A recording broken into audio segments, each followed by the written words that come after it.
Good day, everyone, and welcome to another poetry recording. This is poem number 5 on the prescribed grade 12 poetry list. The title of the poem is Talk to the Peach Tree by Sipho Sepamla. As we take a look into the background of the poet, he's known as Brasid. Sipho Sepamla, born in 1932 and passed away in 2007, was born in a township near Krugersdorp into a family of educators. He became a teacher, but after experiencing Sharpeville in 1960, when teaching there, he left the profession. He is one of South Africa's most prolific protest poets, opposed to apartheid. He founded FUBA, the Federation Union of Black Artists, who gave voice to black artists in all disciplines.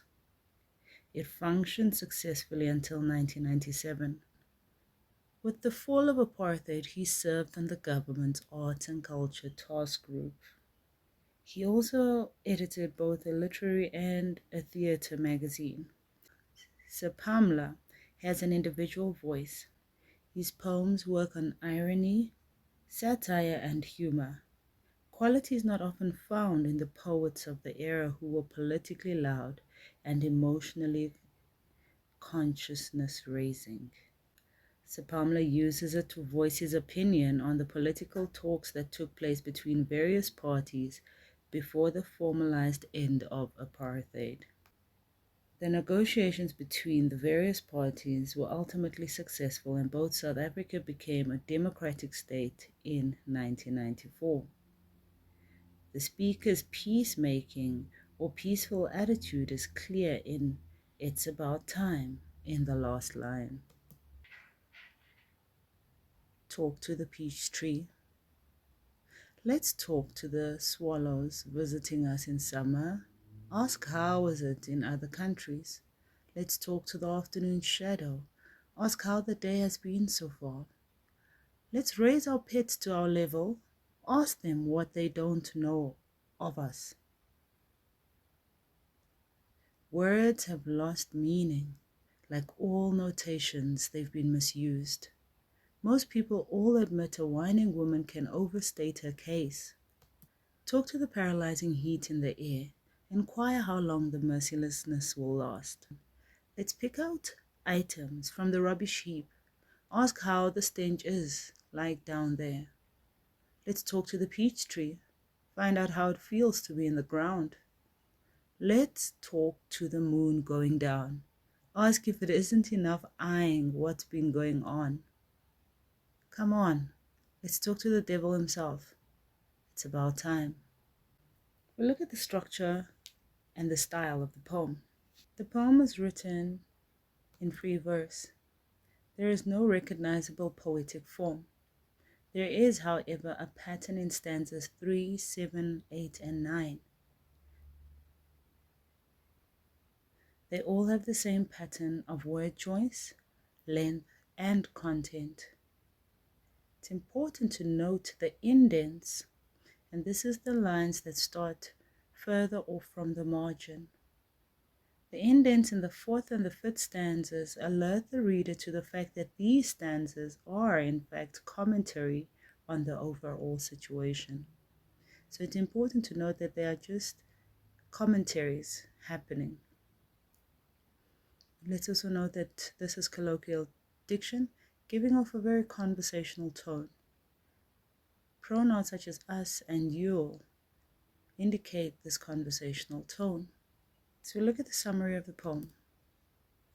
The speaker wittily makes a series of rather odd or absurd suggestions about with whom to discuss politics.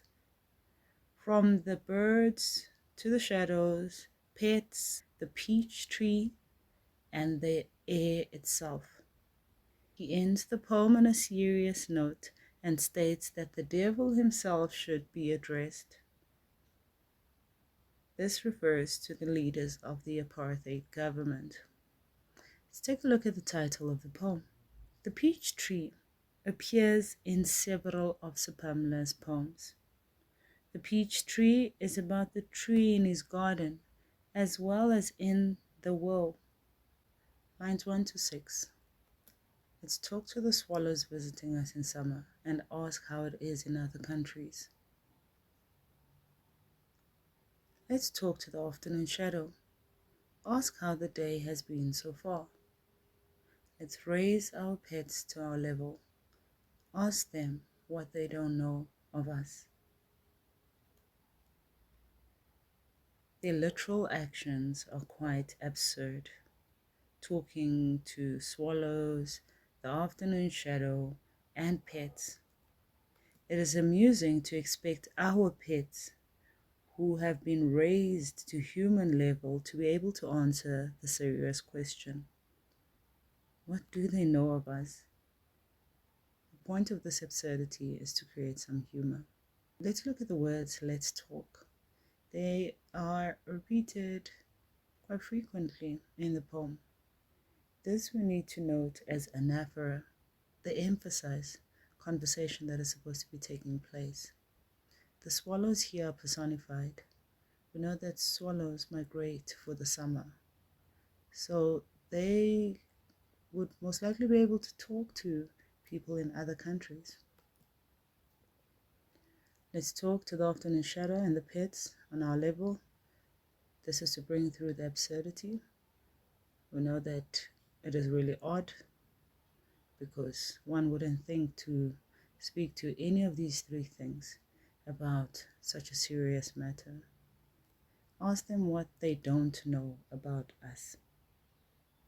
During the apartheid, there was very little opportunity to understand or communicate with other races. So this saying that pets, in the literal sense, obviously would not know much about us. I don't think they communicate on human level. However, in the metaphorical sense, he speaks of the apartheid government segregating people. Therefore, them not communicating much and not knowing much about each other. So we see that these first 6 lines bring off a very light tone, because it's quite humorous to think of someone speaking to swallows or an afternoon shadow or even their pets. Gives off a light-hearted and a teasingly humorous tone, but the underlying message or opinion of political opinion is still evident. Words have lost meaning. Like all notation, they've been misused. Most people would admit a whining woman can overstate her case. These lines are the ones that are indented. Remember, I said earlier that the lines that are indented are to indicate commentary. So the speaker just comments about the situation at hand. Also, the casual sounding repetitive "let's talk" on the previous lines have been stopped. These words must be taken seriously. Words have lost their meaning. This means that talking has become useless. Attempts to negotiate change with the apartheid government have failed. Instead, more repressive measures have been introduced to suppress the blacks. Like all notation, they've been misused. Misused notations refer to the communication tools which have become so wrapped that their original intentions have become lost. Words have literally lost their meaning. Language has been twisted and used to convey lies, propaganda, and cannot be trusted. So the original intentions have been lost. A whining woman can overstate her case. Whining has a negative connotation of high-pitched complaining without a valid reason. The words of line 10 are a reminder of the saying, "The lady doth protest too much." By emotionally overdoing a statement to overstate her case, the real meaning is lost, and words are felt to be insincere. Again, a reminder that these lines are indented to indicate commentary. Talk to the paralyzing heat in the air. Inquire how long the mercilessness will last. Paralyzing heat implies that the oppression or the heat renders a person unable to do anything. This also refers to their pain and their suffering. So if somebody is paralyzed, they are kept from handling or being able to do anything. The mercilessness will last. Merciless emphasizes the effects of apartheid. There was no empathy, no mercy, or compassion for the oppressed people. This is symbolic of the position Black people were in during apartheid. They were prisoners in a harsh and unforgiving situation. It's important to note the metaphor here. The mercilessness of the apartheid system to the Black people is being compared to a paralyzing heat that shows no empathy. So we see here that the tone is very serious, describing the reality of the situation of Black people during the apartheid era. Let's pick out items from the rubbish heap. Ask how the stench is like down there. The words rubbish heap, stench, and down there relate to the way Black people were regarded by the authorities. Rubbish that was to be thrown away, something that created a bad smell or even a stench. Pick out the items is very degrading, so they are not being seen here as human beings according to the speaker.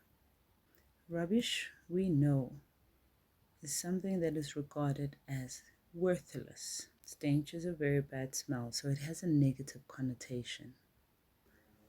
Let's talk to the peach tree. Find out how it feels to be in the ground. The peach tree is rooted in a permanent place in the garden, unlike the other items or things he had proposed with which to have a conversation. The tree will tell him how it feels to be rooted and fruitful in a place you can call your own. It has its own home. The connotation of rooted is permanence, and fruitful implies productive and successful. The peach tree has land that it belongs to. Blacks did not have land. They were not even regarded as citizens. They have no sense of belonging. So the tree is the only thing that really knows what it's like to have its own place to call home. Let's talk to the moon going down. Ask if it isn't eyeing what's been going on. Come on, let's talk to the devil himself. It's about time. Line 17 to 18. Moon going down. The light of the moon will disappear as it goes down. This is symbolic of them losing hope. The moon is personified. It is aware of their situation. We see this in the word eyeing. The setting of the moon will lead to daylight. Daylight is associated with a new day and a new hope. So you want another perspective on what is going on by asking the moon, as the moon is looking down on the country. Their situation is visible to the whole world, but nobody has done anything effectively to change the situation. The new day does not bring new hope for them.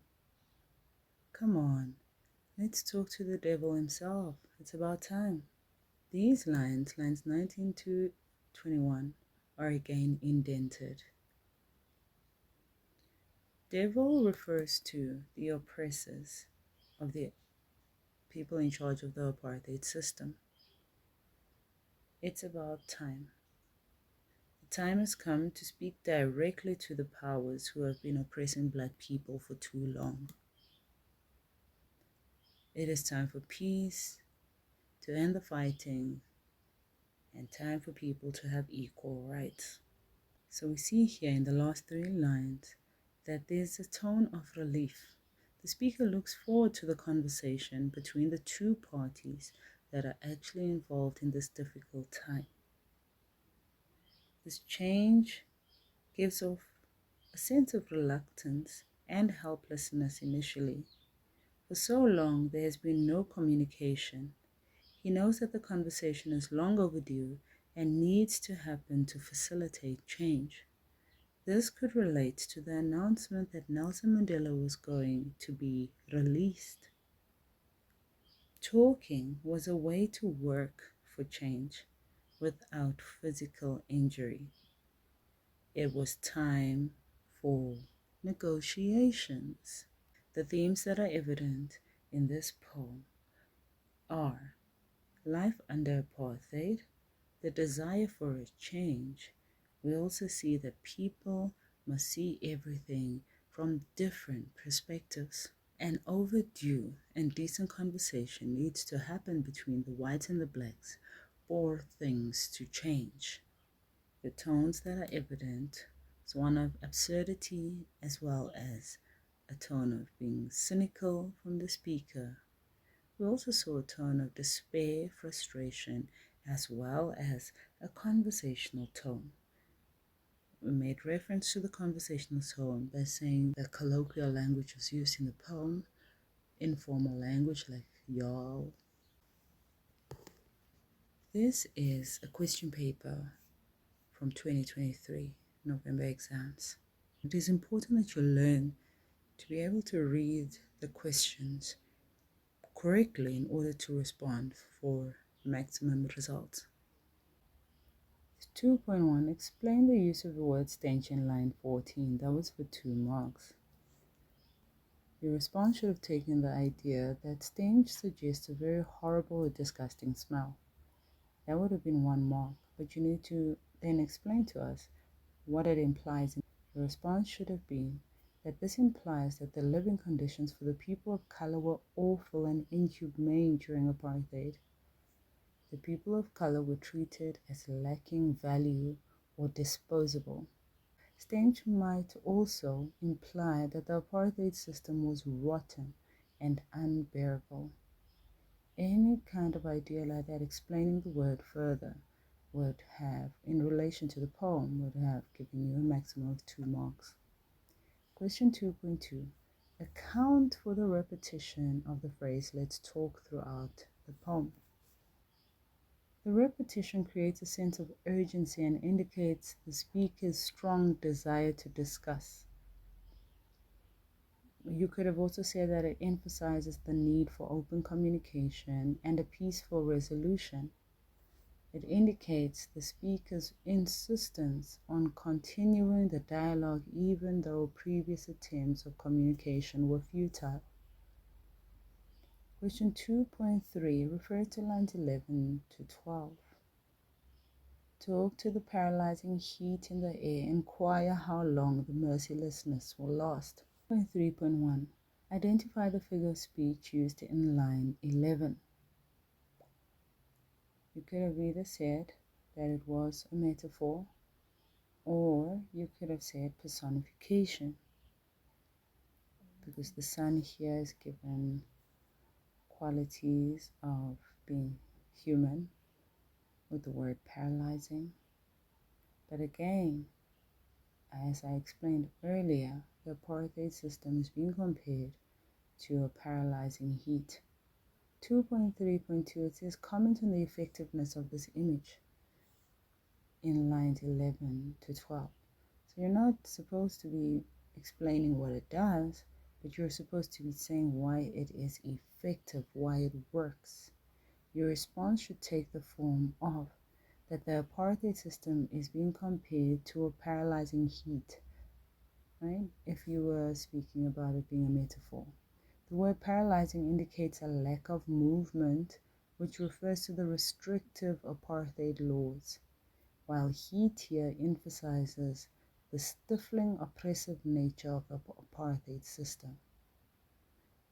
Had you spoken about it as a personification, you would have said the mercilessness of the oppressors is emphasized by the question of how long their callous treatment of people will have to be endured. This effectively conveys how the apartheid regime inflicted suffering on people of color. Make sure you understand the question. 2.4, refer to lines 19 to 21. Come on, let's talk to the devil himself. It's about time. Critically discuss how these lines convey the central image of the poem. The central message of the poem, or the theme of the poem, was one that conversation needs to happen between the black people and the oppressors. So your answer should have taken the form of that the final stanza conveys a sense of urgency and resignation and a realization for the resolution to be found. The oppressed will have to be courageous in overcoming their aversion to dealing with the apartheid government by conversing with the devil. Despite the apparent futility in engaging with the enemy, so we see here that this blunt closing or instruction highlights the inevitability of dialogue with the regime. At some point the conversation has to happen. The last line reading, "It's about time," means that everybody needs to sit around their table and have the conversation. This is the marking guideline used from the November 2023 paper. You can just pause the screen should you need to look at it. These are the resources used to assist in putting together this video. Thank you for watching, and I hope that this video will be beneficial to you in your prelims, finals, as well as June examinations. Make sure to like, follow, and subscribe. Thank you.